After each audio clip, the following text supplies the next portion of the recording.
नमस्कार साथियों, आप सभी का एक बार फिर से दोस्तों स्वागत है दोस्तों हमारे इस यूट्यूब चैनल में। आज हम दोस्तों आप लोगों के लिए दोस्तों बहुत बड़ा एक दोस्तों एक बड़ी घोषणा लेकर आए दोस्तों। जैसा कि आप लोगों को दोस्तों नजर आ रहा है दोस्तों कि राजस्थान नगर पालिका जो अधिनियम है दोस्तों, हम इसका पूरी तरह से दोस्तों निःशुल्क जो बैच है दोस्तों आप लोगों के सामने लेकर आए दोस्तों। प्रत्येक दोस्तों कड़े को दोस्तों अगर आप लोग समझेंगे दोस्तों कि ईओ और दोस्तों जो आरओ दोस्तों एक बहुत बड़ी भर्ती है दोस्तों, जो कि दोस्तों कलेक्टर के बराबर का पद होता है दोस्तों। अगर आप दोस्तों ऑन द स्पॉट दोस्तों एक ही एग्जाम देकर दोस्तों अगर आप कलेक्टर बनना चाहते हैं दोस्तों, तो साहब जी आप इस ईओ के माध्यम से बन सकते हैं। दोस्तों एक बहुत बड़ा प्रशासनिक पद होता है, जो कि दोस्तों राज्य दोस्तों एक डिस्ट्रिक्ट लेवल का एक बहुत ही शानदार पद है।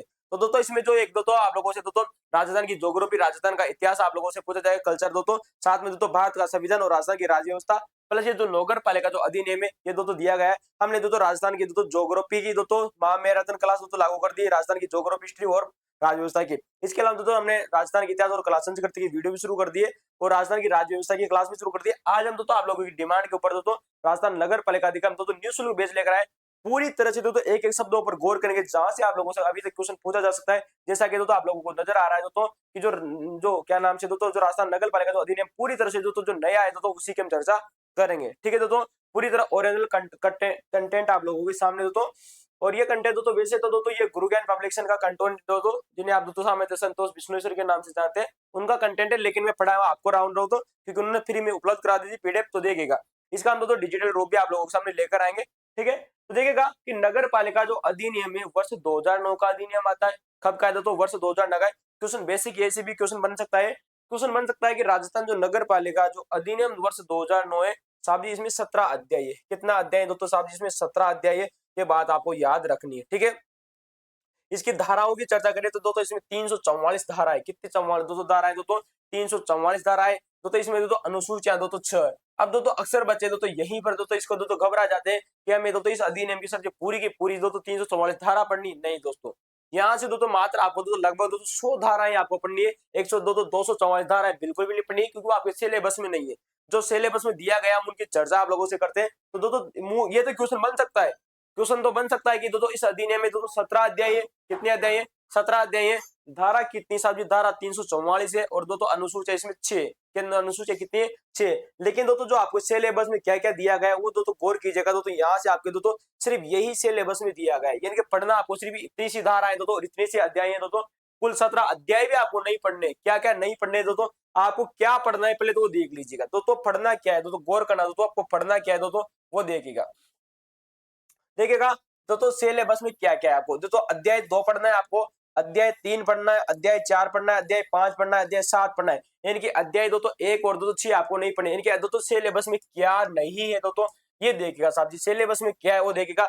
अध्याय 1 दोस्तों जो आपको दोस्तों नहीं पढ़ना है, अध्याय 6 जो कि तो आपको नहीं पढ़ना है दोस्तों, अध्याय 7 आपको पढ़ना है जिसमें नाम है दोस्तों नगर पालिका में राजस्व। क्या नाम है? नगर पालिका में दोस्तों जो रेवेन्यू होता है वो आपको पढ़ना है। देखिए इसके बाद में जो 8 है दोस्तों वो भी आपको नहीं पढ़ना है, 9 भी आपको नहीं पढ़ना है दोस्तों, और 10 जो अध्याय है ये भी नहीं पढ़ना है। यानी कि सोचो इनमें कितनी धाराएं कम हो गई आपकी। अध्याय 1, 6, 8, 9, 10 नहीं पढ़ने हैं, इनकी कितनी सारी धाराएं कम हो गई। इसके अलावा दोस्तों अध्याय 11 आपको पढ़ना है, 12 पढ़ना है, 13 पढ़ना है और जो तो 14 पढ़ना है। यानी कि दोस्तों 11, 12, 13 तो 14 है, लेकिन इसके बाद में जितने भी अध्याय बचे साहब जी 17 कुल अध्याय। अध्याय कितने हैं दोस्तों? 17 अध्याय है। अब दोस्तों देखिएगा इनमें से 15 भी आपको नहीं पढ़ना, 16 भी नहीं पढ़ना और 17 भी नहीं पढ़ना। ये दोस्तों जो अध्याय वो आपको नहीं पढ़ने, क्योंकि आपके सिलेबस में नहीं दिए गए। ठीक है दोस्तों, ये बात आपको रहे। तो पढ़ने वाली जो मूल बात है वो आपको यही याद रखनी कि राजस्थान जो नगर पालिका जो अधिनियम वर्ष जो 2009 आता है, इसमें कुल साहब जी 17 अध्याय है। ये दो तो बात आपको बेसिक याद रखनी है कि दोस्तों इसमें अध्याय कितने साहब जी? अध्याय दोस्तों 17 है दोस्तों। धाराएं कितनी साहब जी? धाराएं दोस्तों 344 है। और दोस्तों अनुसूची कितनी? अनुसूची दोस्तों जो शेड्यूल है दोस्तों वो दोस्तों आपकी 6। पढ़ने क्या क्या ये आप देख सकते हो। अब इनके दोस्तों नाम याद रखना तो इंपॉर्टेंट है। इनके नाम से और इनकी धाराओं से कट कॉपी पेस्ट एग्जाम में आप लोगों से 2024 का जो एग्जाम हुआ था ईओ और आरओ का, उसमें क्वेश्चन पूछा गया था, बहुत ही शानदार दोस्तों। और हम दोस्तों इन्हें दोस्तों ट्रिक के माध्यम से भी लेकर आएंगे। पहले तो हम दोस्तों एक बार इन सब धाराओं को तो बेसिक रूप से समझेंगे। समझने के बाद देखिए दोस्तों मैं रट्टा मारने की बिल्कुल भी नहीं बोल रहा हूँ, मैं आपको समझने की बोल रहा हूँ। पढ़ने में तो आप बड़े बड़े कोचिंग संस्थान आपको तो हजारों रुपए की तो लाखों रुपए की फीस लेकर आपको पढ़ा ही रहे होंगे, 10-10, 50-50 हजार रुपए की फीस लेकर आपको पढ़ा रहे होंगे। लेकिन कोई मतलब नहीं है, मैं आपको सामने फ्री में लेकर आता हूँ, क्योंकि संतोष विश्लेषण ये कंटेंट फ्री में अपलोड करा दिया तो कोई दिक्कत नहीं है। वैसे इसका मूल अधिनियम भी तो एग्जाम में था, लेकिन वो थोड़ा कठिन होता है बच्चों को पढ़ने में, तो आसानी रूप से सर ने उपलब्ध करा दी, तो मैं आपको सामने लेकर आ चुका हूँ। देखिएगा साहब जी अध्याय 2 क्या कहता है। देखिएगा नगर पालिका का अधिनियम का दोस्तों गठन और दोस्तों शासन। क्या दोस्तों? धारा अध्याय 2 तो जो 2 है दोस्तों अध्याय 2 है, इसमें नगर पालिका की दोस्तों गठन की बात कही गई है और इसमें दोस्तों शासन की बात कही गई है। यानी कि किस प्रकार से दोस्तों नगर पालिका का गठन होता है और किस प्रकार से उसका शासन होता है देखेगा। अध्याय 3 में दोस्तों इसके कार्य संचालन दोस्तों दोस्तों इसका दोस्तों जो वर्क का दोस्तों जो संचालन है दोस्तों और जो वार्ड समितियां उनका तो उल्लेख किया गया है अध्याय 3 में। किसमें? अध्याय 3 में। थोड़ा सा गला बैठा हुआ था आज तो थोड़ा सा आराम है तो पिछले 2-3 दिनों से, लेकिन आपको अच्छी आवाज आएगी तो यार ना दोस्तों 1-2 दिन में अच्छा ठीक हो जाएगा गला में, तो कोशिश करेंगे, ठीक है। अध्याय 2 से 4 की बात करें तो आप इसमें नगर पालिका दो है दोस्तों इसकी संपत्ति दी गई है। क्या दी गई दोस्तों? इसमें नगर पालिका की दो तो क्या दी गई है? संपत्ति दी गई है, ठीक है। अध्याय 5 की अगर मैं आप लोगों से बात करूं तो आप अध्याय 5 में दोस्तों नगर पालिका का दोस्तों वित्त और दोस्तों नगर पालिका की निधि दी गई है। तो देखिएगा नगर पालिका दोस्तों जो होती है, इस नगर पालिका का दोस्तों वित्त दिया गया है दोस्तों। देखिए संपत्ति अलग चीज होती है, संपत्ति का मतलब है कि नगर पालिका में जितनी भी जो प्रॉपर्टियां बनी हुई है वो सारी उसकी संपत्ति है। लेकिन वित्त का मतलब वो तो इसलिए तो उसको उसके नगर पालिका के पास में पैसा कहाँ से आता है, नगर पालिका के पास में कितना पैसा है, वो दो चीज है। संपत्ति का मतलब वो कहते नगर पालिका के अंदर जो जितने भी मकान बने हुए, जितने भी तो रोड वगैरह जो सारी चीजें वो सारी उसकी संपत्ति है। खेल कूद मैदान वगैरह जो ये होते हैं ना दोस्तों, गार्डन वगैरह तो सारे उसकी तो संपत्ति किसकी? नगर पालिका की। तो अध्याय 4 में। अध्याय 5 में क्या दिया गया साहब? नगर पालिका का वित्त यानी कि पैसा दो पैसा किस में आता है? हाथ में से पैसा आता है तो पैसा यानी कि दोस्तों अध्याय 5 में क्या है साहब जी? पैसा। नगर पालिका की निधि, नगर पालिका को तो पैसा किस निधि से आएगा, किस निधि से खर्च किया जाएगा, सारी चीजें हम दोस्तों यहाँ से पढ़ेंगे। अध्याय 7 में दोस्तों आपको क्या दिया गया? दोस्तों अध्याय 7 में दोस्तों नगर पालिका का राजस्व दिया गया है। यानी कि नगर पालिका को दोस्तों रेवेन्यू प्राप्त होता है। क्या प्राप्त होता है? नगर पालिका को जो रेवेन्यू प्राप्त होता है दोस्तों, राजस्व प्राप्त होता है, वो कहाँ से प्राप्त होता है, किस प्रकार से प्राप्त होता है और दोस्तों ये कहाँ जाता है, वो सारी चीजें हम दोस्तों अध्याय 7 में करने वाले हैं दोस्तों। जहां से आप लोगों से पिछली बार दोस्तों 3 एग्जाम में दोस्तों 3 क्वेश्चन पूछे गए थे, ये बात आपको याद रखनी है, ठीक है। नगर दोस्तों नगरीय दोस्तों निकास दोस्तों नगरीय विकास और दोस्तों नगर योजना के बारे में पढ़ेंगे कि किस प्रकार से दोस्तों नगरों का दोस्तों विकास होता है और नगरों के बारे में जो योजना बनाई जाती है, तो प्लानिंग बनाई जाती है, वो प्लानिंग किस प्रकार से बनाई जाती है उसकी हम चर्चा बेसिक करने वाले हैं। अगला देखिएगा नगर पालिका की शक्तियां। साहब जी नगर पालिका को कौन कौन सी पावर दी गई, नगर पालिका को कौन कौन सी पावर दी गई है और उसके दोस्तों नगर पालिका में दोस्तों अपराध क्या क्या हो सकते हैं उनकी भी दोस्तों हम चर्चा करेंगे दोस्तों। अध्याय दोस्तों जो 13 आपको पढ़ना है दोस्तों अभियोजन पढ़ने और वाद पढ़ने, ठीक है। अभियोजन और वाद पढ़ेंगे और दोस्तों अध्याय जो 14 है इसमें हम दोस्तों नियंत्रण पढ़ेंगे। यानी कि हमें केवल दोस्तों अध्याय 3, अध्याय 2, 3, 5, 4, 5, 7 और 7 के बाद में डायरेक्ट 11, 12, 13, 14 ही पढ़ना है। 1, 2, 3, 4, 5, 6, 7, 8, 9, ठीक है। 9 अध्याय में पढ़ने दोस्तों, 17 अध्याय में सिर्फ 9 अध्याय में पढ़ने दोस्तों, 8 अध्याय में बिल्कुल भी नहीं पढ़ने हैं दोस्तों। ये वाले हम दोस्तों बिल्कुल भी नहीं पढ़े क्योंकि आपके सिलेबस में नहीं दिया गया, ठीक है दोस्तों। चले दोस्तों हम बात कर रहे दोस्तों हम दोस्तों पहले अध्याय की ओर से अध्याय 2 में दोस्तों कितनी धारा है दोस्तों वो मैं आप लोगों से चर्चा करता हूँ। लेकिन दोस्तों जो इंपॉर्टेंट बात है दोस्तों बेसिक फैक्ट ये बन सकता है कि जो राजस्थान नगर पालिका जो अधिनियम वर्ष 2009 आता है, कब आया दोस्तों? राजस्थान नगर पालिका अधिनियम वर्ष 2009 में आया। ये जो 2009 वाला जो अधिनियम है ना, अब देखो अधिनियम किसका है? वर्ष 2009 का अधिनियम है। लेकिन जब वर्ष 2009 में जब ये अधिनियम आया था ना, तो 2009 में जितने भी अधिनियम आए कुल कितने दोस्तों देखा, अधिनियम किसका है? वर्ष 2009 का अधिनियम है। तो 2009 में जितने भी अधिनियम आए ना, उन अधिनियमों का दोस्तों जो संख्या 18वां जो था, जो 18वां नंबर का जो विधेयक था वो था हमारा राजस्थान नगर पालिका अधिनियम। ये बात आपको याद रखनी है कि वर्ष 2009 में राजस्थान में दोस्तों जितने भी अधिनियम लाए गए दोस्तों विधानसभा में, उन अधिनियमों की दोस्तों जो संख्या जो 18वां है दोस्तों वो क्या है साहब जी? राजस्थान नगर पालिका अधिनियम है, ठीक है दोस्तों। ये बात आपको रहना, मैं आपको इनको एमसीक्यू भी आप लोगों को करवाऊंगा दोस्तों। इनके दोस्तों पीवाईक्यू भी करेंगे दोस्तों इसके, और साथ में हम दोस्तों एमसीक्यू भी करेंगे। लेकिन दोस्तों आपको अंत तक हमारे एग्जाम के समय तक आप लोगों को बनना है। मैं विश्वास के साथ में कहता हूँ साहब जी आपका हूबहू एग्जाम में प्रश्न देखने को मिलेंगे। साहब जी एमसीक्यू कराएंगे दोस्तों, पीवाईक्यू भी करेंगे और एमसीक्यू भी मैं आपको करवाऊंगा। रोज लगभग दोस्तों 10 से 15 एमसीक्यू रोज करेंगे ताकि आपकी प्रैक्टिस अच्छी रहे और इतना हो जाए दोस्तों कि जैसे दोस्तों बंदा जबान पे दोस्तों शब्द आपके बोले आपके दोस्तों मुंह में से आंसर निकल जाना चाहिए दोस्तों, ठीक है। भारतीय संविधान की मैंने आप लोगों से शुरू कर दिए दोस्तों। संविधान की श्रृंखला में आप लोगों को पढ़ा चुका हूं दोस्तों। वैसे आप दोस्तों अगर आरपीएससी के किसके आरपीएससी के दोस्तों 40 पेपरों का सॉल्यूशन देखना चाहते हैं दोस्तों हमारे संविधान की किसके दोस्तों, संविधान प्लस दोस्तों राजस्थान की राज्य व्यवस्था के, तो दोस्तों आप हमारी प्लेलिस्ट में जाकर देख सकते हैं। वो मैंने दोस्तों हाथ से लिखकर आप लोगों को उपलब्ध करवाए थे, जहां से आरपीएससी में दोस्तों भाई धमाका मचा रखा है। उन दोस्तों 40 पेपरों के सॉल्यूशन है, आप एक बार जरूर देखेगा, क्वेश्चन गलत नहीं होगा दोस्तों विश्वास करता हूं, क्योंकि बड़ी बड़ी कोचिंग संस्थान है, समय कम है आप लोगों के पास में। और समय कम होने के चक्कर में मात्र 6 महीने दोस्तों 6 महीने में इतना दोस्तों सिलेबस कराना कोई इंपॉर्टेंट बात नहीं होती। संविधान बहुत बड़ा पार्ट है, राजस्थान की राज्य व्यवस्था बहुत बड़ा पार्ट है। बच्चे दोस्तों आए दिन टाइम पास कर जाते हैं, टाइम पास नहीं की गई इनमें टाइम पास नहीं की गई, और इसमें भी हम टाइम पास नहीं करेंगे। राजस्थान का इतिहास मैंने शुरू कर दिया है, राजस्थान की कला संस्कृति मैंने शुरू कर दी, राजस्थान की ज्योग्राफी मैंने आप लोगों से शुरू कर दी महामैराथन क्लास में दोस्तों, और राजस्थान की करंट अफेयर्स भी दोस्तों जहां तक मैंने दोस्तों आप लोगों को 25 फ्लेक्सिब योजनाएं पढ़ा दी है। बजट हमें वर्तमान में आज पढ़ा दूंगा, शायद क्लास हो जाएगी, कोशिश करेंगे इस क्लास होने की, क्योंकि ज्यादा क्लास होने के बाद में गला बैठ जाता है। ठीक है, तो ये दोस्तों अध्याय आपको रखना। अब देखिएगा नगर पालिका अधिनियम दोस्तों, ठीक है, इसका संक्षिप्त नाम क्या है साहब जी, क्वेश्चन पूछा जाए तो इसे दोस्तों राजस्थान नगर पालिका अधिनियम वर्ष 2009 दोस्तों इसका नाम है दोस्तों। ठीक है, प्रसार की बात करें तो छावनी क्षेत्रों को छोड़कर संपूर्ण राजस्थान में दोस्तों छावनी क्षेत्र क्या होता है दोस्तों, जो पर दोस्तों छावनी है दोस्तों, जो हमारे दोस्तों सैनिक वगैरह जो होते हैं दोस्तों, उस छावनी क्षेत्रों को छोड़ने की बात कही गई दोस्तों। इन छावनी क्षेत्रों को छोड़कर किसको, इस छावनी क्षेत्रों को छोड़ने के बाद में संपूर्ण राजस्थान में जितना भी दोस्तों जो नगर पालिका के अंतर्गत आते हैं वो सारे के सारे इसके अंतर्गत आ जाएंगे, किसके साथ भी नगर पालिका में। तो देखिएगा छावनी क्षेत्र को छोड़कर किसको साहब जी, इसको छोड़ करके, ठीक है, संपूर्ण राजस्थान में जितने भी दोस्तों जो नगर पालिका का क्षेत्र है वो सारा का सारा नगर पालिका अधिनियम के अंतर्गत आ जाता है। तो याद रखना है छावनी क्षेत्रों को आपको छोड़ना ही छेड़ना है। अब बात करें दोस्तों कि राजस्थान जो नगर पालिका जो अधिनियम है दोस्तों ये कब प्रकाशित किया जाता है, बात आती है दोस्तों 11 सितंबर वर्ष 2009 की। कब की बात आती है, 11 सितंबर वर्ष 2009 की बात आती है, बात आपको याद रखनी है। तो दोस्तों 11 सितंबर वर्ष 2009, ठीक है, 11 सितंबर वर्ष 2009 की बात आती है जब इसका प्रकाशन किया जाता है। और दोस्तों इसे दोस्तों प्रकाशित किया जाता है, लेकिन साहब ये लागू कब होता है, ये बात आप ना दोस्तों लागू होता है दोस्तों 4 दिन बाद में,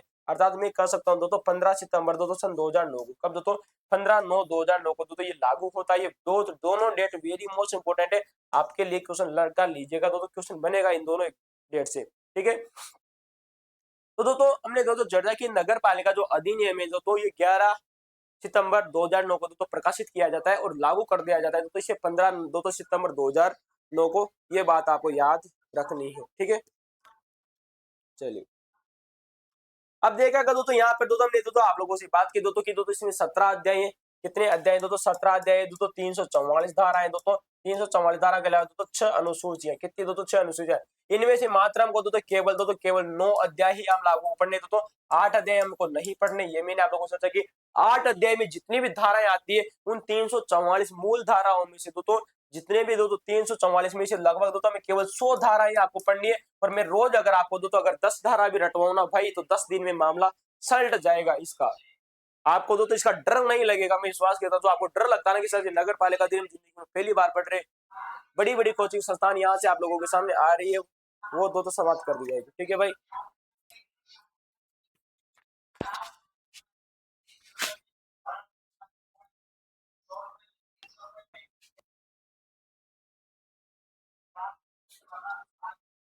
ठीक है दोस्तों, तो चलिए अगला दोस्तों हम दोस्तों देखते हैं दोस्तों। तो मैंने आपको बताया दोस्तों इनका डर नहीं लगना चाहिए आपको। 300 की 200 में 344 धाराएं पढ़नी नहीं, बिल्कुल भी नहीं पढ़नी। मैं आपको 100 धाराएं लगभग खींच करे वो मैं आपको बता दूं। अब दोस्तों यहाँ पर अनुसूचियां आपको दी गई है, अनुसूचियां दोस्तों आपको याद रखनी है दोस्तों। ठीक है, अनुसूची एक क्या कहती है दोस्तों कि अनुसूची एक जो है दोस्तों इसमें दोस्तों धारा 108 में दोस्तों कर अधिरोपित करने की प्रारंभिक प्रक्रिया दी गई। यानी कि किस प्रकार से दोस्तों जो नगर पालिका होती है दोस्तों वो कर का अधिरोपण करती है, यानी कि कर को लागू किस प्रकार से करती है दोस्तों, किस प्रकार से दोस्तों लागू जो करे उसके ऊपर अडॉप्ट किया जाता है दोस्तों, लागू किया जाता है। तो वो दोस्तों अनुसूची एक में दिए गए। दोस्तों अनुसूची एक में क्या दिया गया साहब जी, धारा 108 से संबंधित है। पहली बात तो आपको याद रखनी है कि जो अनुसूची जो एक है वो धारा 108 से संबंधित है। और जब 108 मैंने आप लोगों को भारतीय संविधान में बताया था कि जो धारा 108 है वो दोस्तों क्या करती है दोस्तों, ज्वाइंट मीटिंग की बात करती है तथा संयुक्त अधिवेशन की बात करती है संविधान में। लेकिन साथ ही यहाँ पर जो धारा 108 है वो कर अधिरोपित करने की दोस्तों जो प्रारंभिक जो प्रक्रिया होती है इसका उल्लेख करती है। समझ में आया बात, आप लोगों को नोट कर लेना। इच्छा की इच्छा अनुसूची आप लोगों से क्वेश्चन एक क्वेश्चन परमानेंट बन सकता है क्योंकि अनुसूचियों में से। तो देखिएगा अनुसूची एक दोस्तों धारा 108 में कर अधिरोपित करने की जो प्रारंभिक जो प्रक्रिया होती है दोस्तों, क्या होती है दोस्तों, प्रारंभिक जो प्रोसेस होती है उस प्रारंभिक प्रोसेस की दोस्तों चर्चा करती है। ठीक है, अनुसूची 2 और अनुसूची 3 की अगर मैं आप लोगों से चर्चा करूं तो दोस्तों धारा 117 में दोस्तों की धारा उपधारा 1 के तहत, यानी कि दोस्तों धारा 117 की जो उपधारा 1 आती है इसके तहत में दोस्तों सूचना का दोस्तों प्रारूप दिया गया। दोस्तों क्या दिया गया दोस्तों, सूचना का दोस्तों जो प्रारूप होता है दोस्तों, क्या होता है दोस्तों, सूचना का जो प्रारूप होता है वो इसमें दिया गया है। यानी कि दोस्तों अनुसूची 2 और अनुसूची 3 में दोस्तों धारा 117 की धारा उपधारा 1 के तहत, यानी कि यूं कह सकता हूं मैं दोस्तों की जो धारा 117 आती है इसकी दोस्तों जो शब्द धारा है दोस्तों जिसका नाम है साहब जी एक, इस धारा में दोस्तों क्या दिया गया है दोस्तों, इसमें सूचना का जो प्रारूप है दोस्तों वो दिया गया है दोस्तों, किस प्रकार की दोस्तों सूचनाएं होती है वो दोस्तों आप लोगों के सामने। अगला देखेगा कि अनुसूची दोस्तों 4 में, किसमें अनुसूची जो 4 है दोस्तों, यहाँ पर दोस्तों अनुसूची 4 में दोस्तों धारा 130 में दोस्तों मांग का नोटिफिकेशन दिया गया है। क्या दिया गया दोस्तों, जो कि दोस्तों क्वेश्चन पूछा जाएगा कि दोस्तों अनुसूची 1 किस धारा से संबंधित है, 108 से। अनुसूची 2 और 3 किससे संबंधित है साहब जी दोस्तों, 117 धारा से दोस्तों। अनुसूची दोस्तों 4 किससे संबंधित है दोस्तों साहब जी, अनुच्छेद दोस्तों धारा 130 से, जिसमें दोस्तों मांग का नोटिस दिया गया है। क्या दिया गया है दोस्तों, मांग का नोटिस दिया गया है। अगला देखिएगा अनुसूची जो 5 आती है, अनुसूची जो 5 आती है इसमें धारा 131 की दोस्तों उपधारा 1 के तहत में वारंट का प्रारूप दिया गया है। दोस्तों जो वारंट होता है ना, वारंट निकाला जाता है दोस्तों, उसके तहत में दोस्तों इसका प्रारूप दिया गया है। मैंने जब आपको दोस्तों भारतीय संविधान पढ़ाया था दोस्तों, आप लोगों को बताया था कि जो राष्ट्रपति होता है दोस्तों वो किस किस की दोस्तों नियुक्ति करते समय दोस्तों वारंट प्लस दोस्तों अपने हस्ताक्षर दोस्तों जारी करता है। इनकी दोस्तों हस्ताक्षर सहित दोस्तों जो वारंट जारी किया जाता है दोस्तों मुद्रा तो हस्तलिखित दोस्तों जारी किया जाता है, वो किस किस के लिए जारी किया जाता है दोस्तों कमेंट में बताइए। अगर आप लोगों ने भारतीय संविधान की हमारी श्रृंखला देखी है, करंट कट कॉपी पेस्ट पढ़े, आप लोगों से वहां से प्रश्न पूछा जाएगा, कोई माइका लाल रोकने की बात नहीं कर सकता। ठीक है दोस्तों, अगला देखेगा साहब जी अनुसूची दोस्तों 6, अनुसूची 6 क्या कहती है, ठीक है अनुसूची 6 कहती है दोस्तों, तो बात आ गई दोस्तों 131 की दोस्तों धारा शब्द धारा उपयोग में वारंट का नोटिस है दोस्तों, धारा 5 अनुसूची 5 में धारा 131 की जो शब्द धारा जो 1 है उसमें जो वारंट का जो प्रारूप देगा है। जबकि अनुसूची 6 कहती है दोस्तों कि दोस्तों धारा 133, कौन सी दोस्तों, धारा दोस्तों जो 133 है इसके दोस्तों शब्द धारा 4, ये गौर कर लेना दोस्तों, यहाँ पर दोस्तों शब्द धारा 4 आ रही, गलती से भी दोस्तों धारा 133 की शब्द धारा 1 मत कर देना, मत कर देना भाई, मत कर देना। ठीक है, तो दोस्तों क्वेश्चन पूछा जाएगा तो आप लोगों से कट कवि में निम्न में से विषम छांटे, अनुसूची 2 और अनुसूची 3 में 117 धारा की उपधारा 1 का उल्लेख है, बिल्कुल सही बात है। अनुसूची 4 में दोस्तों धारा 131 के शब्द धारा 1 का उल्लेख है, बिल्कुल सही बात है। अनुसूची 6 में दोस्तों धारा 133 की धारा 1 का उल्लेख है, भाई सब गलत हो जाएगा, क्या हो जाएगा, गलत हो जाएगा।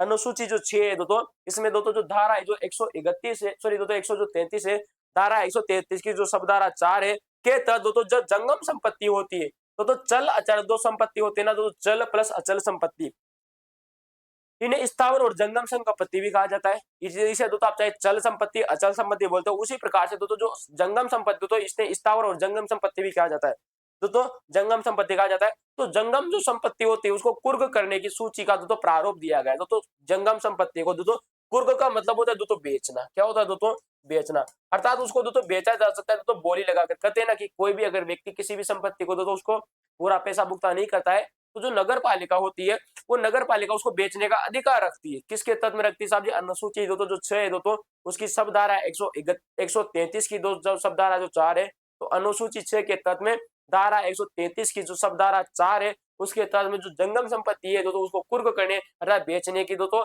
प्रारूप की जो सूची का दोस्तों जो सूची का जो प्रारूप दिया गया है वो इसमें दिया गया है साहब की अनुसूची 6 में। तो भाई साहब यहाँ से पक्का एक प्रश्न आप लोगों का बनने वाला है दोस्तों अनुसूची में से, क्योंकि दोस्तों 6 अनुसूचियां दोस्तों भविष्य में क्वेश्चन पूछा जाएगा, नोट लगा लीजिए साहब की गारंटी देता हूँ। ठीक है, तो पूछा जरूर जाएगा, ये बात आपको याद रखनी है। ठीक है, चलिए साहब जी इंपोर्टेंट है, नोट लगा लीजिएगा। अगला देखिएगा दोस्तों, अगला दोस्तों हमारा दोस्तों अध्याय दोस्तों 2 शुरू हो जाता है, यहाँ से क्या हो जाता है दोस्तों, अध्याय 2 होता है। हालांकि दोस्तों अध्याय 2 में दोस्तों लगभग दोस्तों धाराएं जितनी भी दी गई तो देखिएगा अध्याय 2 का पहले तो नाम आपको याद रखना है, बेसिक तो चीज है यही दोस्तों देखिएगा कि अध्याय 2 का नाम याद है। अध्याय 1 हमें नहीं पढ़ना है, अध्याय हमें 6 भी नहीं पढ़ना है, ये मैंने आपको बता दिया दोस्तों। अध्याय 1 और 6 और दोस्तों 8 और 9, ठीक है 8 9 और 10 नहीं पढ़ना है। इसके बाद में मैं दोस्तों 15 16 17 भी नहीं पढ़ना है। ठीक है, ये बात मैंने आपको बता दी। तो अध्याय दोस्तों जो 2 है ना, इसमें नगर पालिका का गठन, किसका गठन साहब जी, नगर पालिका का जो गठन है दोस्तों और जो शासन है उसके में दोस्तों यहाँ पर दोस्तों नाम दिया गया है। तो अध्याय 2 का नाम क्या है दोस्तों, ये बात आपको याद रखनी है, नगर पालिका का गठन करना और नगर पालिका का जो प्रशासन वो किस प्रकार से कार्य करता है। और दोस्तों अध्याय 2 में दोस्तों जो धारा है ना दोस्तों, धारा 3 से लगाकर दोस्तों धारा 50 तक उल्लेख है। यानी कि दोस्तों अध्याय 3 में दोस्तों लगभग दोस्तों यहाँ पर मान लीजिए 47 धाराएं आपको पढ़नी है। 47 धाराओं में पिछले दोस्तों 12 दोस्तों 4 5 6 धाराएं आप लोगों से पूछी गई थी, वो 4 धाराएं आपको कौन कौन सी पूछी गई थी मैं वो भी आपको साथ में बता दूंगा दोस्तों, ताकि आप कंफ्यूजन न हो। ठीक है, तो देखिएगा कॉन्स्टिट्यूशन एंड दोस्तों गवर्नमेंट ऑफ द म्यूनिसिपल, दोस्तों देखिए दोस्तों एंड गवर्नमेंट ऑफ म्यूनिसिपल। ठीक है दोस्तों, तो चलिए दोस्तों अगला देखिएगा दोस्तों साहब जी धारा दोस्तों 3 से लगाकर धारा 50 तक दोस्तों साहब जी अध्याय जो 2 है इसमें दोस्तों इनका दोस्तों धाराएं दी गई दोस्तों अध्याय 2 में नगर पालिका का गठन प्लस शासन। अब दोस्तों एक बार तो मैं धाराएं आप लोगों को दोस्तों सीरियसली आपको बता देता हूं दोस्तों, क्योंकि डायरेक्ट यहाँ से क्वेश्चन बन जाता है दोस्तों। और दोस्तों इन धाराओं को मैं विस्तृत रूप से चर्चा भी करूंगा दोस्तों आप लोगों के सामने, ठीक है दोस्तों।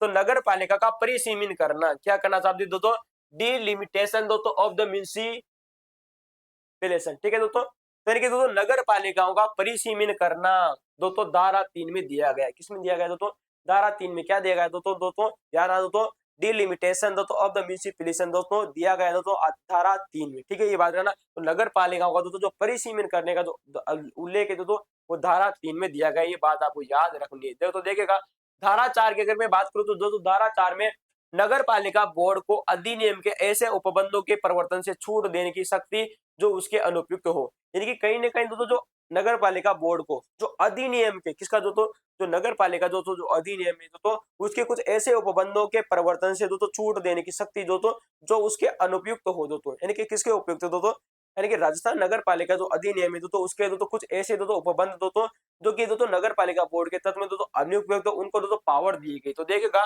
नगर पालिका बोर्ड को, किसको, नगर पालिका बोर्ड को अधिनियम को किसके तहत, जो राजस्थान दोस्तों जो नगर पालिका जो अधिनियम 2009 है, इस अधिनियम के ऐसे उपबंधों के प्रवर्तन से छूट दी गई, ऐसे प्रवर्तनों से छूट दी गई है दोस्तों या शक्ति दी गई दोस्तों जो उसके लिए अनुपयुक्त हो। किसके लिए अनुपयुक्त, साहब जी नगर पालिका बोर्ड के लिए अगर अनुपयुक्त है दोस्तों तो वो उसको दोस्तों छूट देता है दोस्तों। किसको देते हैं दोस्तों, ये जो अधिनियम है इसके कुछ प्रवर्तन दोस्तों ऐसे भी हो सकते हैं दोस्तों जो नगर पालिका बोर्ड के लिए कुछ मायने नहीं रखते, उसके लिए कुछ कार्य के लिए जो कुछ आवश्यक नहीं है, तो उनके लिए दोस्तों प्रवर्तन से दोस्तों छूट दी गई, दोस्तों उसको पावर दी गई, किसको दोस्तों, नगर पालिका बोर्ड को।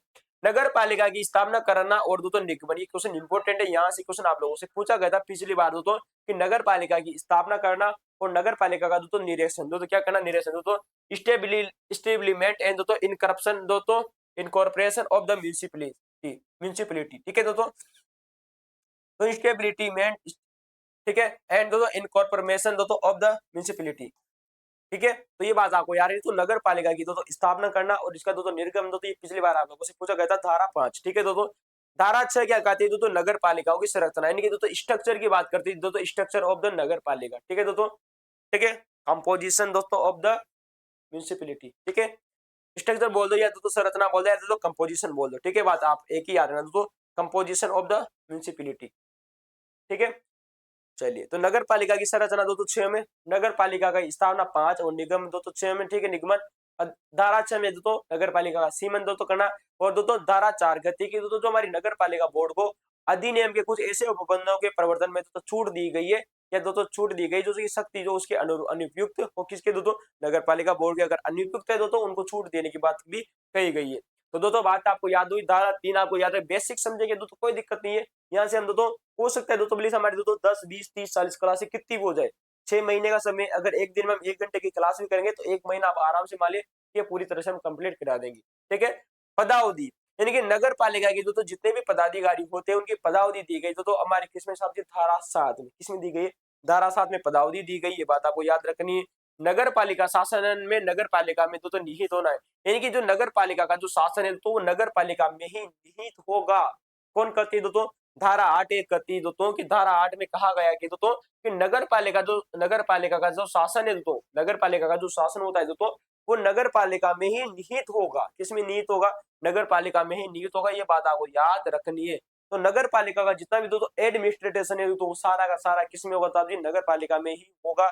यानी दोस्तों म्युनिसिपल दोस्तों government to the vest in the municipality, समझ में आ गया दोस्तों, यानी कि म्युनिसिपल का दोस्तों जो गवर्नमेंट है जो शासन है दोस्तों वो किसमें दोस्तों निहित होगा, साहब जी म्युनिसिपैलिटी में ही निहित होगा, नगर पालिका में ही निहित होगा। वार्डों का विभाजन दोस्तों धारा 9 ये कहती है दोस्तों कि वार्डों का विभाजन किया जाएगा, किसका विभाजन नहीं किया जाएगा, तो वार्ड का विभाजन किया जाएगा दोस्तों डिवीजन इनटू द वार्ड्स, ठीक है दोस्तों। तो जो वार्ड्स होते हैं उनका डिवीजन कर दिया जाएगा, उन्हें विभाजित कर दिया जाएगा, ठीक है। तो नगर पालिका के अंदर जितने भी वार्ड आते हैं, यहाँ से दोस्तों एक क्वेश्चन पूछा गया था दोस्तों नगर पालिका के वार्ड से भी, उसके भी आप लोगों से चर्चा करूंगा, ठीक है। अब देखिएगा वार्डों की अवधारणा है, यानी कि जो वार्ड है तो होते क्या है, नगर वार्डों की अवधारणा दी गई आपको दोस्तों, ठीक है दोस्तों, ये बात आपको याद रखनी है। तो दोस्तों डिटरमिनेशन ऑफ द वार्ड्स क्या होता है दोस्तों, डिटरमिनेशन ऑफ द वार्ड, यानी कि दो वार्ड की जो अवधारणा क्या होती है, पहले तो हम दो वार्ड का क्या करेंगे साहब विभाजन कर देंगे, फिर वार्ड का दोस्तों विभाजन करने के बाद में हम चर्चा करेंगे कि दोस्तों वार्ड होते क्या है, उसकी अवधारणा क्या है। तो वार्डों की अवधारणा और वार्डों का विभाजन, इन 10 धाराओं को एक बार दोस्तों आप दोस्तों पुनः देख लीजिएगा। दोस्तों धारा 3 से दोस्तों धारा 10 तक दोस्तों आप लोगों से दोस्तों बेसिक क्वेश्चन पूछेगा।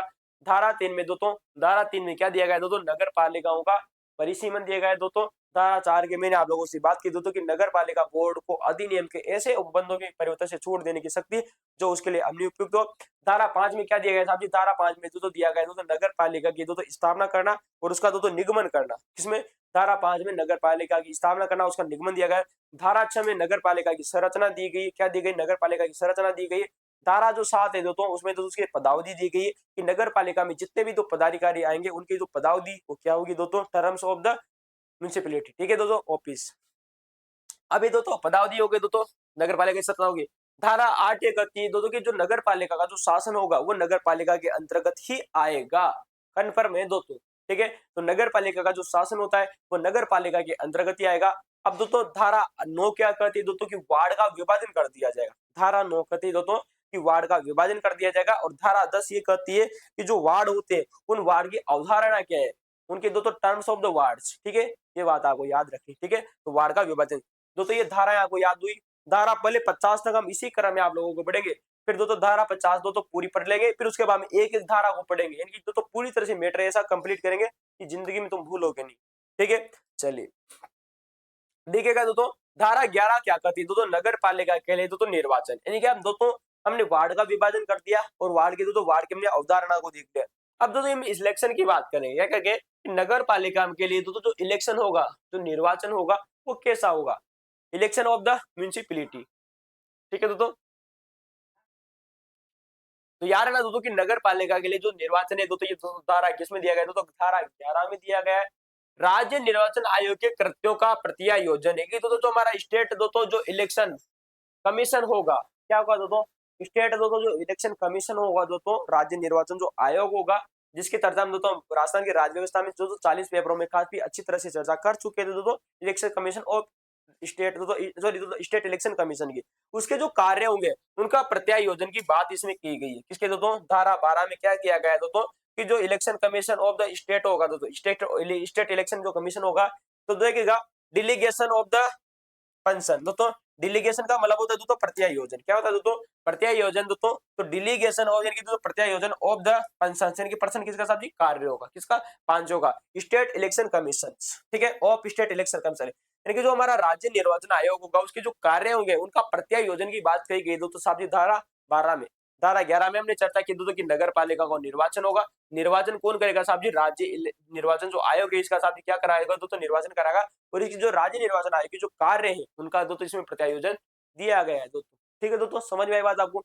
चलिए अगला देखिएगा कि प्रत्येक वार्ड के लिए दोस्तों निर्वाचक नामावली। अब देखिएगा दोस्तों कि प्रत्येक जो वार्ड होता है, नगर पालिका में वार्ड होते हैं, वार्डों का हमने विभाजन देखा आप लोगों से दोस्तों धारा 9 में जैसे तो वार्ड का विभाजन देखा, तो प्रत्येक वार्ड का क्या होगा, विभाजन होगा। फिर दोस्तों हमने दोस्तों वार्ड की दोस्तों परिभाषा में आप लोगों ने समझी, अवधारणा हमने आप लोगों से दोस्तों धारा 10 में। तो प्रत्येक वार्ड के लिए दोस्तों एक निर्वाचक नामावली होगी। क्या होगी दोस्तों, निर्वाचक नामावली होगी, यानी कि दोस्तों electoral roll of the every ward. क्या दोस्तों, एवरी वार्ड का मतलब दोस्तों कि प्रत्येक वार्ड में इलेक्टर रोल का मतलब होगा दोस्तों निर्वाचक नामावली होगी। ठीक है दोस्तों, ये बात आपको याद रखनी है। तो ये चलिए दोस्तों धारा 13 को समझ में आए दोस्तों कि प्रत्येक वार्ड के लिए निर्वाचक नामावली धारा 13 में उल्लेख किया गया है। ठीक है, चलिए अगला देखिएगा धारा 14 क्या कहती है कि निर्वाचक नामावली में रजिस्ट्रीकरण के लिए निर्भरताएं। अब देखिएगा दोस्तों कि निर्वाचक नामावली के लिए दोस्तों रजिस्ट्रीकरण के लिए निर्भरताएं कौन कौन सी दोस्तों, ये दोस्तों देता डिस्क्वालिफिकेशन। दोस्तों देखिएगा disqualification of registration in A electoral roll, यानी जो हमारे निर्वाचन दोस्तों जो नामावली होती है दोस्तों, जिसे हम दोस्तों समझ जाते दोस्तों वोटिंग लिस्ट कहते हैं दोस्तों, क्या कहते हैं, वोटिंग लिस्ट कहते हैं। उस वोटिंग लिस्ट में दोस्तों रजिस्ट्रेशन करने के लिए हमारी क्या क्या निर्भरताएं दी गई है, यानी कि हम किस प्रकार से उसके लिए अयोग्य हैं। किसके लिए, जो निर्वाचक जो नामावली है किसके लिए दोस्तों, नगर पालिका में अगर हमें दोस्तों अपना नाम जुड़वाना है तो दोस्तों हम उसके दोस्तों नाम जुड़वाने के बाद में हमारे कौन सी निर्भरताएं, कौन कौन से हमारे दोस्तों जो अधिकार नहीं है दोस्तों जिसके तहत हम उसमें दोस्तों नाम दर्ज नहीं करा सकते, यानी कि उसकी अयोग्यता है। आप इसे सामान्यतः समझिए कि दोस्तों कौन कौन सी अयोग्यता है दोस्तों, अयोग्यता, योग्यता नहीं दोस्तों, यहाँ पर अयोग्यता की बात हो रही, किसकी बात हो रही, अयोग्यता की, डिस्क्वालिफिकेशन की बात हो रही, किस प्रकार से आपको उसमें डिस्क्वालिफिकेशन दोस्तों किया जा सकता है। ठीक है, तो देखिएगा कि दोस्तों धारा 14 कहती है दोस्तों, धारा 14 कहती है कि निर्वाचक नामावली में रजिस्ट्रीकरण के लिए दोस्तों जो निरर्ताएं है वो कौन कौन सी है। ठीक है दोस्तों, प्रत्येक वार्ड के लिए दोस्तों निर्वाचक नामावली होगी, कौन कहती है दोस्तों, धारा 13 कहती है। वार्डों का विभाजन मैंने आप लोगों को देखा दोस्तों, धारा 9 में वार्ड का विभाजन किया गया है दोस्तों।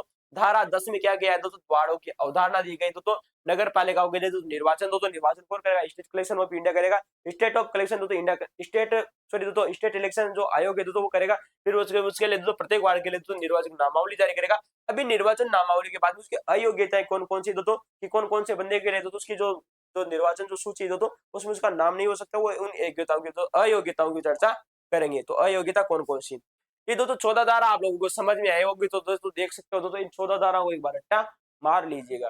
ठीक है दोस्तों, चलिए अगली दोस्तों धारा जो हम आप लोगों के सामने दोस्तों देखेगा दोस्तों, धारा 15 क्या कहती है दोस्तों, मिथ्या घोषणा करना। क्या करना दोस्तों, धारा 15 कहती है दोस्तों कि मिथ्या घोषणा करना, ऐसा दोस्तों मेकिंग दोस्तों फेल्स ऑफ द डिक्लेरेशन। ठीक है दोस्तों, मिथ्या घोषणा करना शाब्दिक दोस्तों धारा 15 में क्या दिया गया दोस्तों, मिथ्या घोषणा करना, ये बात आपको याद रखनी है।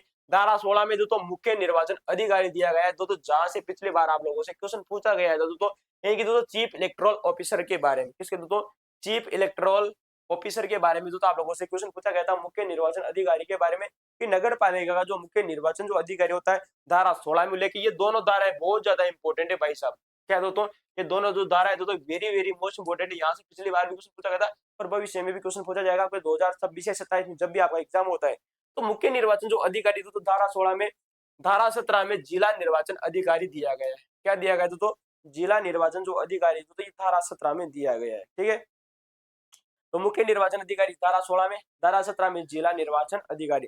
धारा 18 में दिया गया है दोस्तों कि स्थानीय प्राधिकारियों आदि के कर्मचारी वृंद का उपलब्ध, कर्मचारी वृंद का उपलब्ध कराया जाना है, यानी कि दोस्तों staff of the local authorities act to be दोस्तों मेड अवेलेबल। ठीक है दोस्तों, तो स्थानीय प्राधिकारी आदियों के कर्मचारी वृंद का उपलब्ध करवाया जाना, staff of the local authorities act to be दोस्तों मेड अवेलेबल। तो यार ना, तो स्थानीय अधिकारियों की बात कौन करता है साहब जी, धारा 18 दोस्तों वो बात करती है। तो मुख्य निर्वाचन अधिकारी की बात करती है साहब जी धारा 16, और धारा जो 17 करती है वो जिला निर्वाचन अधिकारी की बात करती है। दोस्तों स्थानीय प्राधिकारी की बात कौन करती है, धारा 18। ठीक है, अधिकारियों और कर्मचारी वर्ग को राज्य स्टेट इलेक्शन आयोग की प्रतिनियुक्ति पर दोस्तों समझा जाना है, यानी कि जो जितने भी अधिकारी होंगे दोस्तों, ये जितने भी अधिकारी होंगे और जो कर्मचारी होंगे उनको दोस्तों राज्य जो निर्वाचन जो आयोग है उसकी में उसमें प्रतिनियुक्ति पर दोस्तों समझा जाना। तो ये दोस्तों धारा 19 में इसका उल्लेख किया गया है दोस्तों।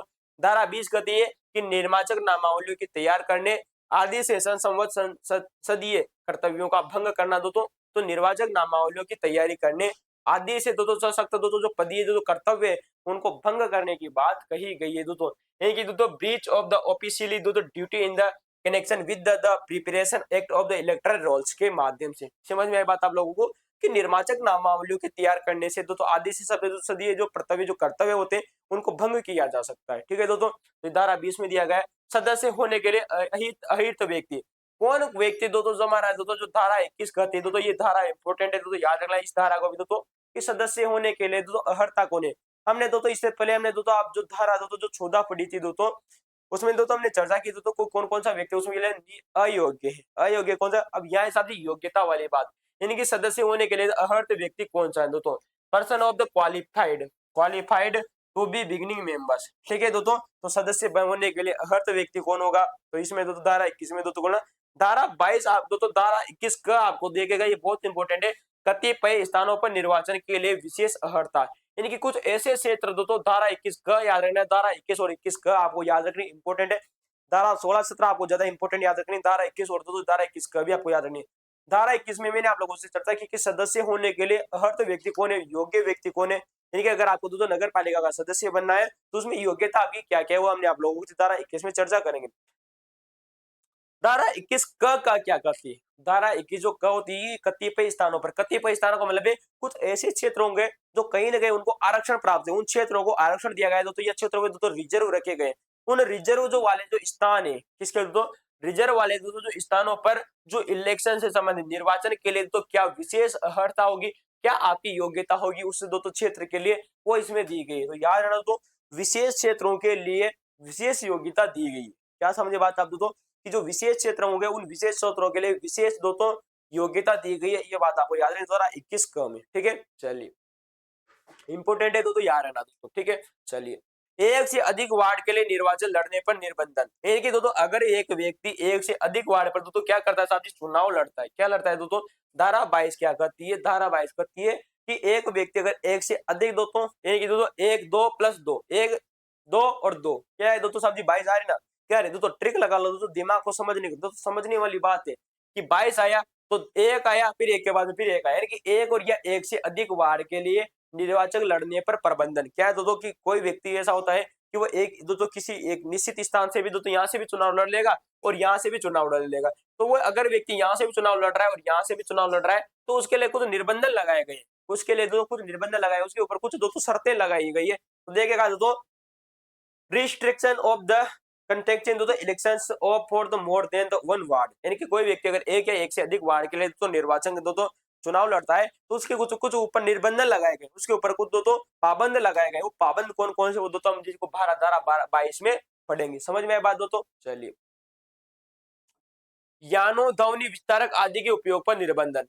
देखिएगा दोस्तों, restriction the on use of the vehicles and loud speaker act, तो जो आपके दोस्तों जो साधन होते हैं, मोटर गाड़ी, ट्रैक्टर दोस्तों, मोटर गाड़ी वगैरह दोस्तों, बस ट्रक वगैरह दोस्तों, जो भी जिस प्रकार के डीजे वगैरह आपको जो भी समझते दोस्तों, डीजे वगैरह जो होते हैं दोस्तों, इनके दोस्तों ध्वनि विस्तार के आदि के उपयोग पे दोस्तों निर्बंधन दिया गया दोस्तों 23 में। किसमें दोस्तों दिया गया दोस्तों, इनके दोस्तों आप नगर पालिका का अगर आप चुनाव लड़ना चाहते हैं तो उसमें दोस्तों आप क्या क्या चीजों को बजा सकते हैं और किन किन चीजों को नहीं बजा सकते, कब चीजों को बजाया जा सकता है, डीजे बजा सकते हैं, गाने कब आप बजा सकते हो दोस्तों आपका प्रचार प्रसार करने के लिए दोस्तों, तो उनकी बात कही गई दोस्तों धारा 23 में।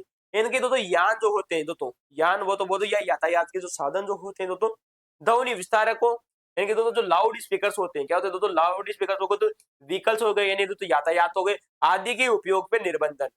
किस प्रकार से उनके ऊपर दोस्तों उनके ऊपर निर्बंधन लगाए गए दोस्तों, क्या आप उनका किस प्रकार से यूज कर सकते हो, किस प्रकार से उनका यूज नहीं कर सकते हो, कौन कौन सा समय दो आप वो उनको बजा सकते हो, कौन कौन सा समय दो तो आपको नहीं बजा सकते, किन किन चीजों के ऊपर बैन लगाया गया है दोस्तों, ठीक है, वो सारी चीजें हम दोस्तों पढ़ेंगे दोस्तों धारा 23 में, ठीक है दोस्तों। चलिए, तो दोस्तों आपको बात आ रही है दोस्तों, धारा जो 23 साफ साफ करती है कि आप जो लाउड स्पीकर है उनके ऊपर दोस्तों बैन लगाया गया है, ठीक है दोस्तों। चलिए, धारा 24 क्या कहती है, सदस्यों के लिए दोस्तों साधारण निर्भरताएं।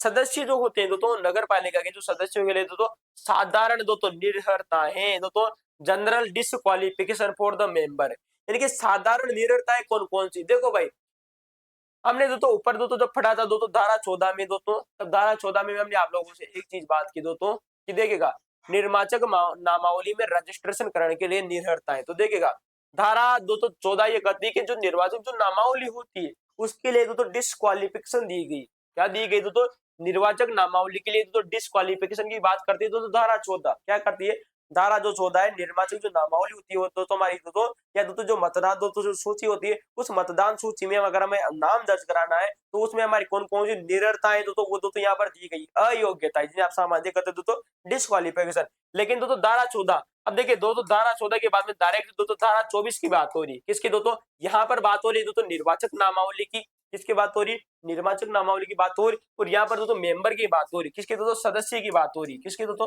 सदस्य के लिए दोस्तों जो साधारण सदस्य के लिए साधारण दोस्तों जो अयोग्यता कौन सी, साधारण अयोग्यता, अयोग्यता, समझ में बात आई दोस्तों। तो साधारण अयोग्यता की बात की जा रही है दोस्तों सदस्य के लिए, किसके लिए दोस्तों, सदस्य के लिए चर्चा हो रही है, और यहाँ पर बात हो रही है सबसे निर्वाचक नामावली में अगर आपका नाम रजिस्ट्रेशन करना है तो उसके लिए अयोग्यता है। शब्दों को समझिए, इसके बाद में दोस्तों डायरेक्ट आपको 10 डाक जाना है, कितने दोस्तों, 10 संख्या डाक जानी, ठीक है, धारा 14 और धारा 24 10 का अंतर है, ठीक है। चलिए,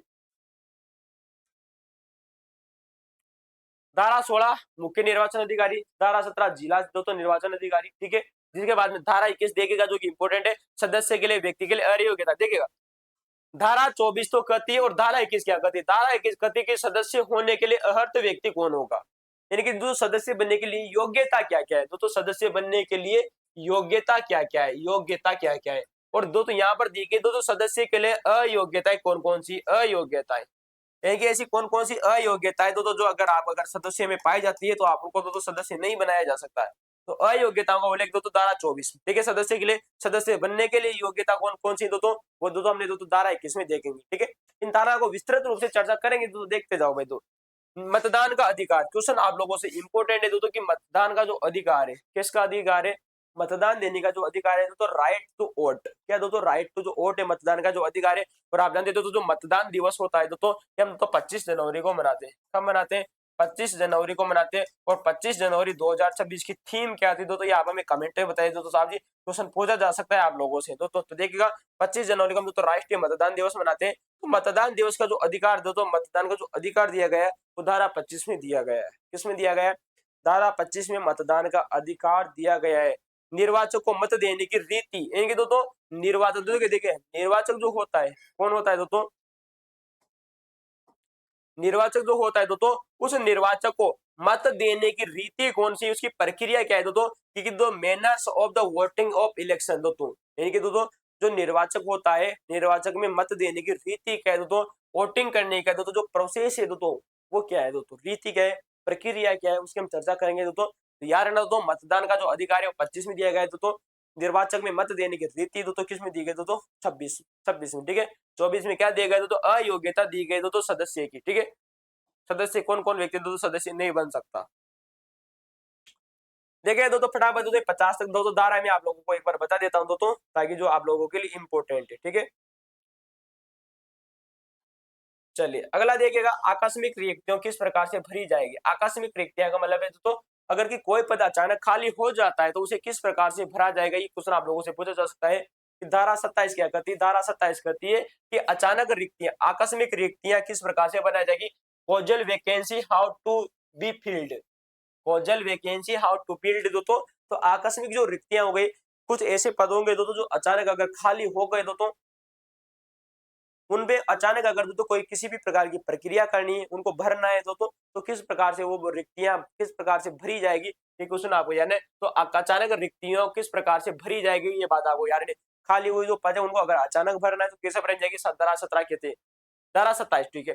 धारा 28 क्या कहती है तो निर्वाचन अपराध तो इलेक्ट्रोल ऑफिसेंस है कि दोस्तों निर्वाचन दोस्तों अपराध है, ठीक है। इसकी बात करेंगे। भ्रष्ट आचरण की दोस्तों धारा 29 में बात करेंगे दोस्तों, धारा 29 में क्या बात करनी चाहिए, भ्रष्ट आचरण की बात करेंगे, ठीक है।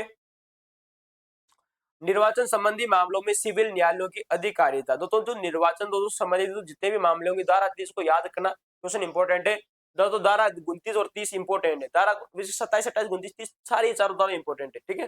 तो दोस्तों धारा 30 में क्या करना है दोस्तों कि निर्वाचन से संबंधित मामलों में सिविल न्यायालयों के जो अधिकारिता होगी दोस्तों, जो सिविल जो न्यायालय होते हैं दोस्तों उनकी दोस्तों यहाँ पर बात की जाए तो कि जो सिविल कोर्ट होता है उस सिविल कोर्ट में निर्वाचन से संबंधित उसकी जो अधिकारिता है दोस्तों उसकी बात की दोस्तों, जुडिशि जुरिडिक्शन की बात कही तो दोस्तों jurisdiction of the civil court in the electoral matters, ठीक है दोस्तों।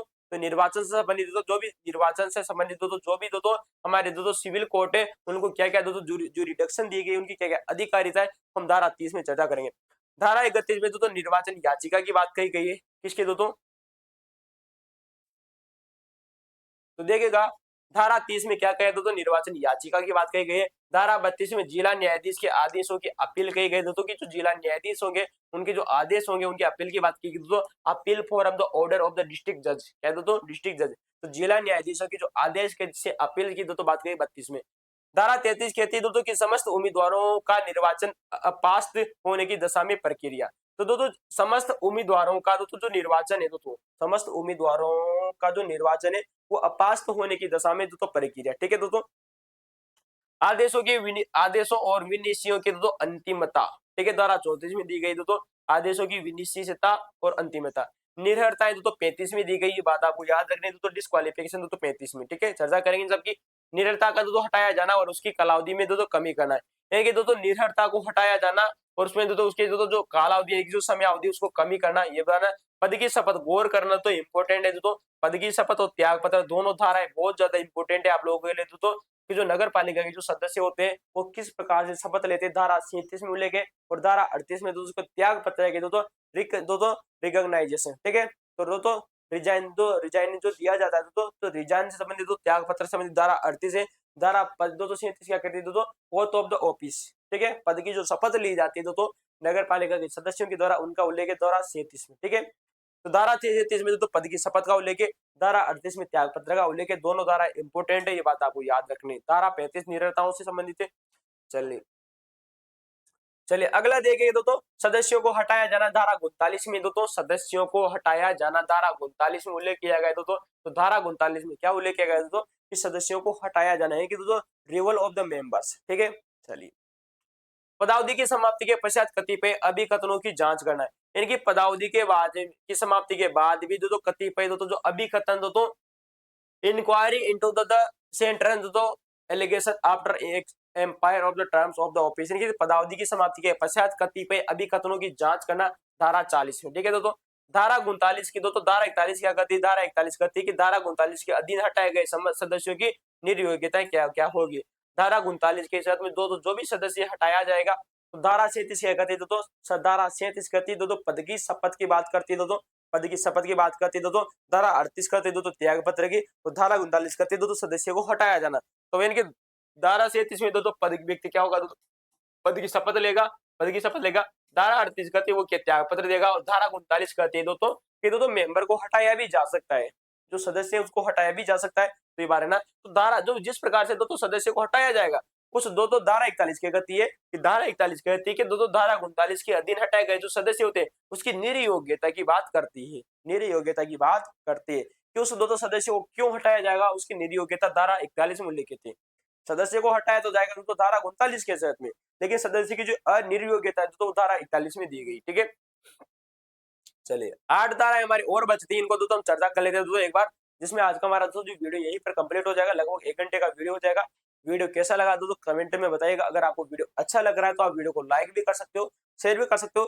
वैसे दोस्तों ये बेसिक दोस्तों क्वेश्चन दोस्तों यहाँ से बन सकते हैं दोस्तों, उनकी चर्चा करेंगे। हालांकि हम इनसे भी धाराओं की दोस्तों विस्तृत में आप लोगों से चर्चा करूंगा, और सारे एमसीक्यू भी आप लोगों से बार बार एमसीक्यू करवाऊंगा, कोई दिक्कत नहीं। एक बार पूरा सिलेबस हो जाए, सिलेबस होने के बाद में पूरी तरह से एमसीक्यू में आप लोगों से करवाऊंगा। ठीक है, तो देखेगा धारा 42 क्या कहती है दोस्तों, धारा 42 कहती है कि किसी नगर पालिका में सदस्य का पद और संसद या राज्य विधानसभा या किसी पंचायती राज की दोस्तों सदस्यता एक साथ धारण करने के निर्बंधन में, यानी कि दोस्तों अगर किसी नगर पालिका में सदस्य का पद, किसी नगर पालिका में सदस्य का पद संसद या दोस्तों राज्य विधानसभा या किसी पंचायती राज की सदस्यता एक साथ धारण करने के निर्बंधन में, करने का मतलब है कि अगर कोई व्यक्ति दोस्तों कि अगर हमारी नगर पालिका में दोस्तों सदस्य बनता है और दोस्तों सदस्य बनने के बाद में अगर वो दोस्तों या तो दोस्तों पंचायती राज में दोस्तों चला जाता है, पंचायती राज में चला जाता है, या वो अगर सांसद बन जाता है, या वो दोस्तों विधानसभा में दोस्तों एमएलए बन जाता है, तो उसके लिए जो कुछ निर्बंधन लगाए गए, क्या लगाए दोस्तों, निर्बंधन लगाए दोस्तों। तो धारा 42 क्या करती है, गौर करना,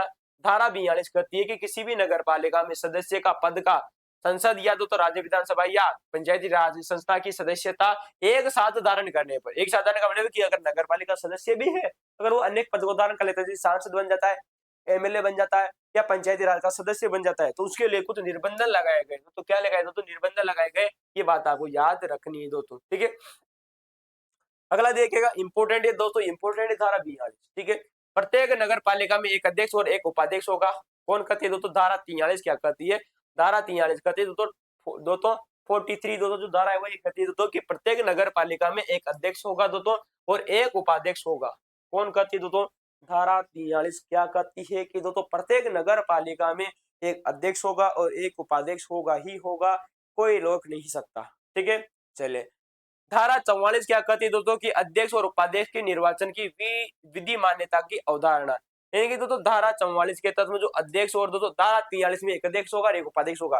धारा 43 के तहत जो अध्यक्ष और जो उपाध्यक्ष चुने जाएंगे उनकी दोस्तों देखेगा, धारा 44 कहती है कि अध्यक्ष या उपाध्यक्ष के निर्वाचन की, यानी कि दोस्तों उसके दोस्तों चुनाव की विधि मान्यता की अवधारणा, उसके दोस्तों चुनाव की दोस्तों जो धारणा है वो क्या होगी दोस्तों, determination of the validity of the विधि माने validity of the election of the chairman of vice chairman दोस्तों चेयरपर्सन। ठीक है, चेयरपर्सन एंड वाइस चेयरपर्सन, तो अध्यक्ष और उपाध्यक्ष की तो जो निर्वाचन से संबंधित जो विधि मान्यता है दोस्तों उसकी अवधारणा आपको दी गई है।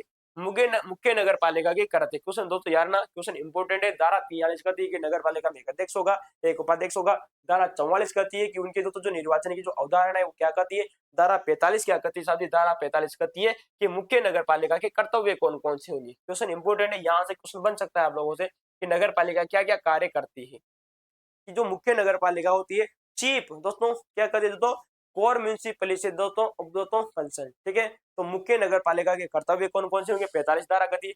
46वीं जो धारा है वो ये कहती है कि दोस्तों अन्य नगर पालिका के करते कौन कौन से, अन्य नगर पालिका के कृत्य कौन कौन से उनकी हम चर्चा करेंगे। धारा 46 कहती है दोस्तों कि सरकार द्वारा समुन्देशित कर्तव्य। धारा 48 क्या कहती है दोस्तों कि अध्यक्ष और उपाध्यक्ष के कृत्य। लेकिन दोस्तों जहां धारा 43 में अध्यक्ष और उपाध्यक्ष का दोस्तों एक अध्यक्ष होगा एक उपाध्यक्ष होगा वो दिया गया है दोस्तों धारा 43 में। धारा 43 के बाद में दोस्तों धारा डाइट में 5 धारा जोड़ देना। क्या दोस्तों 5 धारा जोड़ दोगे तो आपके अध्यक्ष और उपाध्यक्ष के कर्तव्य हो जाएंगे। तो क्या हो जाएंगे दोस्तों जो अध्यक्ष होगा और जो उपाध्यक्ष होगा इसके कर्तव्य क्या होंगे। धारा 49 देखेगा कि अभिलेखों की अभिरक्षा को सम्मिलित करते हुए मुख्य नगरपालिका अधिकारी की शक्तियां और कर्तव्य। यानी कि अभिलेखों की अभिरक्षा को सम्मिलित करते हुए मुख्य नगरपालिका अधिकारी की शक्तियां और कर्तव्य। ठीक है ये बात है ना। धारा 50 क्या कहती है दोस्तों कि कार्यभार संभालना। क्या करना है दोस्तों कार्यभार संभालना। Handing over of charge. ठीक है दोस्तों हैंडिंग ओवर ऑफ चार्ज। ठीक है यानी कि कार्यभार संभाला। ये था दोस्तों हमारा अध्याय 2। हमने एक अध्याय की पूरी तरह से चर्चा कर चुके हैं दोस्तों जिसका नाम है दोस्तों धारा अध्याय 2 नगर पालिका का दोस्तों गठन। ठीक है नगर पालिका का दोस्तों गठन और उसका दोस्तों शासन। ठीक है दोस्तों तो किस प्रकार से नगर पालिका का गठन होता है दोस्तों किस प्रकार से शासन होता है। इसमें दोस्तों धारा 3 से लगाकर किसमें धारा 3 से लगाकर धारा 50 तक का उल्लेख है साहब जी अध्याय 2 में। हमें अध्याय 2 पढ़ना है हमें अध्याय 3 पढ़ना है दोस्तों। ठीक है हमें अध्याय 4 पढ़ना है अध्याय 5 पढ़ना है और अध्याय 7 पढ़ना है दोस्तों। फिर बाद में दोस्तों डायरेक्ट 11 12 13 14 पढ़ना है। ठीक है तो दोस्तों आज हमारा दोस्तों वीडियो पहला वीडियो था दोस्तों आप लोगों को कैसा लगा कमेंट में जरूर बताइएगा दोस्तों। ठीक है गला खराब था इस वजह से दोस्तों थोड़ा बहुत दोस्तों सिंपली भाषा में आप लोगों को समझा रहा हूँ जिसे दोस्तों ठीक होता है दोस्तों कोशिश करेंगे दोस्तों जल्द से जल्द हो जाए। आज डॉक्टर को भी दिखाने की जाने की तो सोच ही रहा हूँ कि भाई दिखा ही लूँ इसको क्योंकि ज्यादा बोलने से तो तड़ा हुआ क्योंकि वीडियो ज्यादा लंबे हो जाते हैं। आप देखते हो 3 घंटे की तो मैं राजधानी इतिहास और क्लास करते कि मैराथन क्लास हो जाती है दोस्तों 2 से 2.5 घंटे की दोस्तों 2 घंटे की दोस्तों आपकी दोस्तों आर्ट एंड हिस्ट्री की क्लास हो जाती है दोस्तों। और इसके बाद में दोस्तों हम राजस्थान की राज व्यवस्था वाले क्वेश्चन भी कर रहे हैं दोस्तों तो राजस्थान की राज व्यवस्था वाला जो टॉपिक उसको भी पूरी तरह से कंप्लीट कर रहे हैं तो इस वजह से थोड़ा सा एडिशनल हो ही जाता है। तो ये दोस्तों धारा याद रखना तो एक भी क्वेश्चन बाहर नहीं जाएगा। कोशिश कर रहा हूँ दोस्तों कि गुरु ज्ञान पब्लिकेशन सर ने जो नोट्स उपलब्ध कराए उनको मैं सिंपली भाषा में आप लोगों को समझाऊं और बार बार आपकी इनकी प्रैक्टिस भी आप लोगों को बार बार करवाता रहूंगा एमसीक्यू के माध्यम से पीवाईक्यू के माध्यम से। आज के लिए दोस्तों इतना ही। वीडियो अच्छा लगा तो वीडियो को लाइक कर सकते हो दोस्तों। दोस्तों अपने दोस्तों को शेयर जरूर करना क्योंकि कहते हैं ना कि कर भला तो हो भला। अगर आप किसी का भला करेंगे तो हो सकता है तो भगवान आपका भी भला कर दे आप भी नौकरी लग जाओ भाई आप भी तो युवा अपना प्रशासनिक अधिकारी बन जाओ दोस्तों। कलेक्टर के लो तो लेवल की पोस्ट है तो अच्छी खासी लेते हैं एक एग्जाम में तो आप पास करके चला जाना है। ठीक है भारतीय संविधान अगर आज व्यवस्था आपको पढ़नी तो भाई मैं कह रहा हूँ कि आप हमारे आरपीएससी के 40 पीवाई के जो 40 पेपरों का जो सोल्यूशन पीवाई का वो देख लीजिए। शाम को जब क्लास लेकर आए उसको देख लीजिए भाई एक भी क्वेश्चन बाहर नहीं जाएगा इस बात को मान लीजिएगा तुम लोग। चलिए आज के लिए धन्यवाद।